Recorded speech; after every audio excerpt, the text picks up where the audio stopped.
സംസ്ഥാനത്ത് സമരം തുടരുകയാണ്. ആശാവർക്കർമാർക്ക് പിന്തുണയുമായി മുതിർന്ന കോൺഗ്രസ് നേതാവ് രമേശ് ചെന്നിത്തല ഇപ്പോൾ എത്തിയിരിക്കുകയാണ്. സെക്രട്ടേറിയറ്റിന് മുന്നിലെ സമരപന്തലിൽ നിന്നുള്ള തത്സമയ ദൃശ്യങ്ങളാണ് നമ്മൾ കാണുന്നത്. കോൺഗ്രസ് ഈ സമരത്തിന് പൂർണ്ണ പിന്തുണ പ്രഖ്യാപിക്കുകയാണ്. രമേശ് ചെന്നിത്തല ഇപ്പോൾ ആശാവർക്കർമാർക്കൊപ്പം എത്തിയിരിക്കുന്നു. സുനിഷ അയലൂർ നമുക്കൊപ്പം ചേരുന്നു. സുനിഷ അയലൂർ, സമരത്തിന് സർക്കാർ മുഖം തിരിച്ചു നിൽക്കുന്ന സാഹചര്യത്തിൽ കോൺഗ്രസ് പൂർണ്ണമായും ഈ സമരം ഏറ്റെടുക്കുകയാണോ? ആശാവർക്കർമാരുടെ സമരത്തിന് ഐക്യദാർഢ്യം പ്രഖ്യാപിച്ചുകൊണ്ട് ഇപ്പോൾ രമേശ് ചെന്നിത്തലയും എത്തിയിരിക്കുകയാണല്ലോ.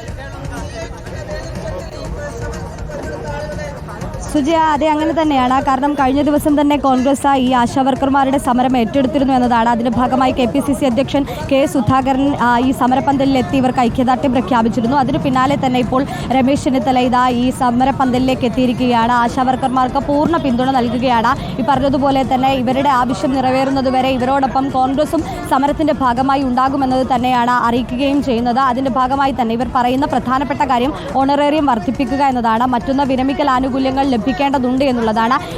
ഈ രണ്ട് ആവശ്യങ്ങളിലും സർക്കാർ അനുകൂല നിലപാടെടുക്കുന്നതുവരെ സമരത്തിൽ നിന്നും പിന്നോട്ടില്ല എന്നതാണ് ആശാവർക്കർമാരുടെ നിലപാട്. അതിനൊപ്പം തന്നെ കോൺഗ്രസും ഉണ്ടാകുമെന്നുള്ളതാണ് അറിയിച്ചിരിക്കുന്നത്. കഴിഞ്ഞ ദിവസം മഹിളാ കോൺഗ്രസിന്റെ നേതൃത്വത്തിൽ മന്ത്രി വീണ ജോർജിന്റെ വീട്ടിലേക്കുള്ള പ്രതിഷേധ മാർച്ചടക്കം നമ്മൾ കണ്ടതാണ്. ഒപ്പം തന്നെ യൂത്ത് കോൺഗ്രസിന്റെ മാർച്ചുണ്ടാകും. ഈ തിങ്കളാഴ്ച യൂത്ത് കോൺഗ്രസിന്റെ മാർച്ചും സംഘടിപ്പിച്ചിട്ടുണ്ട്. രമേശ് ചെന്നിത്തല ഈ ആശാവർക്കർമാരുടെ സമരത്തിൽ സംസാരിക്കുകയാണ്.